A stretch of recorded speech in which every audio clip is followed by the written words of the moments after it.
తమ ప్రేమను అంగీకరించలేదని ఒక యువతి ప్రియుడితో కలిసి కన్న తల్లిని హత్య చేసిన దారుణ ఘటన విజయనగరం జిల్లా శృంగవరపుకోటలో జరిగింది. తొలుత ఇది కిడ్నాప్ అంటూ డ్రామాలాడిన పోలీసుల రంగప్రవేశంతో ఆమె దారుణాలు బయటపడ్డాయి.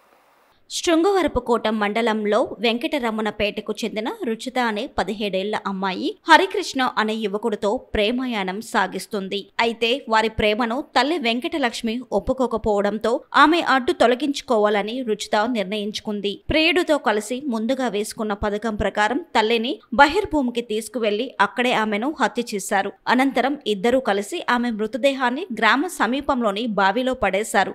ఏమీ ఎరగనట్టు ఇంటికి వచ్చేసిన రుచిత తన తల్లిని ఎవరో ఆటోలో వచ్చి కిడ్నాప్ చేశారని తండ్రికి కట్టుకథ చెప్పింది.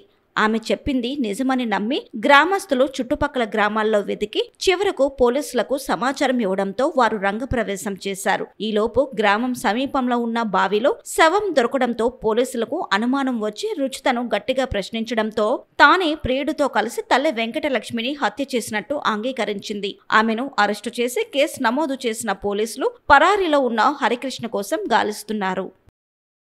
వెంకటరాంపేట గ్రామస్తుడైనటువంటి ఎర్రాప్రగడ హరికృష్ణ అనే వ్యక్తి వాళ్ళ అమ్మగారు రాత్రి బహిర్భూమికని వెళ్ళి తిరిగి రాలేదని, తనను ఎవరో కొట్టి ఆటోలో తీసుకువెళ్ళిపోయారని వాళ్ళ చెల్లి చెప్పిందని దాని మీద మాకు ఈరోజు కంప్లైంట్ చేయడం జరిగింది.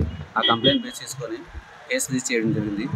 ఆ కేసు దర్యాప్తులో భాగంగా ఈరోజు అక్కడ క్రైమ్ సీన్ చూసి తదనంగా చుట్టుపక్కల పరిసర ప్రాంతాల్లో వెతకగా ఈ రోడ్డు అవతల ఉన్నటువంటి బూతులో ఒక చనిపోయిన ఆడ శవం కనిపించింది. ఆ శవంపై దర్యాప్తు చేస్తున్నాము.